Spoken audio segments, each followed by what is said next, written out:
રહ્યા છો TV9 હું છું હાર્દિક મોદી। શરૂઆત કરી અમદાવાદમાં ધમાકેદાર વરસાદની રી એન્ટ્રી થઈ છે।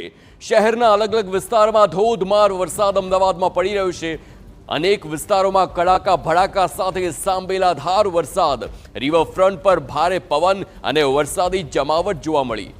તો આ સાથે જ અસારવામાં 3.25 ઇંચ વરસાદ છે, જ્યારે સૌથી વધુ મેમકોમાં 4 ઇંચથી વધુ વરસાદ પડી ગયો છે અને હવે અસારવામાં 3.25 ઇંચ વરસાદ છે, મેમકોમાં 4 થી વધુ ઇંચ વરસાદ છે અને અલગ અલગ વિસ્તારમાં હવે વરસાદી જમાવટ જોવા મળી રહી છે।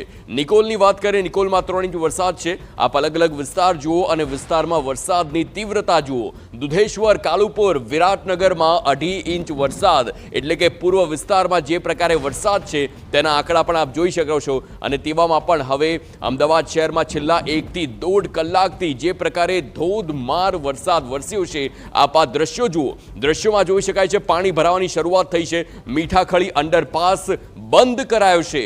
પૂર્વ વિસ્તારમાં અનેક વિસ્તારોમાં પાણી ભરાયેલા છે અને મીઠાખળી અંડરપાસને બંધ કરાવવો પડે તે પ્રકારની ફરજ આવી છે, કારણ કે છેલ્લા 1 થી 1.5 કલાકથી અમદાવાદમાં ધોધમાર વરસાદ। અને આ દ્રશ્યો જુઓ, અલગ અલગ સોસાયટીઓના દ્રશ્યો છે જ્યાં પાણી ભરાવાની શરૂઆત થઈ ગઈ છે। મીઠાખળી અંડરપાસને અત્યારથી જ બંધ કરી દેવો પડ્યો છે। પૂર્વ વિસ્તારમાં અનેક એવા વિસ્તારો છે જે હાલ પાણી થઈ ગયા છે। ક્યાંક 4 ઇંચ વરસાદ છે તો ક્યાંક 3 ઇંચ વરસાદ છે।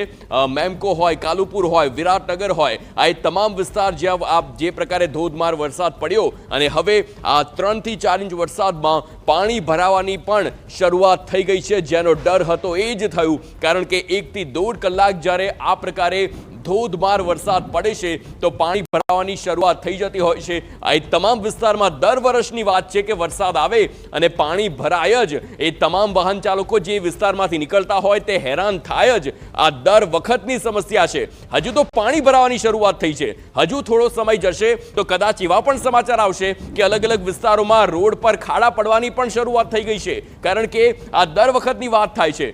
મીઠાખળી અંડરપાસ જે 1 જ કલાકના વરસાદમાં બંધ કરવાનો વારો આવ્યો છે તે સ્થિતિ છે। જો એ વિસ્તારમાં કોઈ જતું હોય તો અત્યારથી સાવચેત થઈ જાય, કારણ કે આપે ખુદ ડાયવર્ટ થવાનો વારો આવી શકે છે। મીઠાખળી અંડરપાસથી આપ આગળ નહીં જઈ શકો અને હજુ પણ જો આ પ્રકારનો વરસાદ તેની તીવ્રતા ન ઘટી તો અમદાવાદમાં પણ ખૂબ જ ભારે વરસાદ અને તેના કારણે અમદાવાદ જળમગ્ન થાય તેવી પણ શક્યતા। હાલ પૂર્વ વિસ્તારની વાત કરીએ, અલગ અલગ વિસ્તાર છે, મણિનગરનો વિસ્તાર હોય, કાલુપુર, મેમકો, વિરાટનગર, આ તમામ વિસ્તારોમાં પાણી ભરાઈ ગયા છે। પશ્ચિમ વિસ્તારમાં પણ આ પ્રકારનો જ ધોધમાર વરસાદ છે અને આ વરસાદના કારણે પાણી ભરાવાની શરૂઆત ત્યાં પણ થઈ છે। આપ જોઈ શકો છો અમદાવાદના અલગ અલગ વિસ્તારો, શ્યામલ 4 રસ્તા હોય, જોધપુર હોય, પ્રહલાદનગર હોય, આ આખો જે પટ્ટો છે સરલાઇટ વિસ્તારનો, તે વિસ્તારમાં આ પ્રકારનો વરસાદ। અમદાવાદમાં પાલડી વિસ્તારમાં રિવરફ્રન્ટના પણ આ દ્રશ્યો આપ જોઈ શકો છો કેવી રીતે વરસાદ એ તીવ્રતાનો છે કે વિઝિબિલિટી પણ લગભગ 0 થઈ ગઈ છે, જ્યાં કેટલાક વાહન ચાલકોને હાલાકી ભોગવવાનો વારો પણ આવે છે, કારણ કે પાણી ભરાવાની શરૂઆત થઈ છે। આજે 12:30 વાગ્યાનો આ સમય છે અમદાવાદમાં, જ્યાં આ પ્રકારનો ધોધમાર વરસાદ, પોતાના વ્યવસાય માટે જતા લોકોએ તમામ લોકોને હાલાકી ભોગવવાનો વારો આવ્યો છે।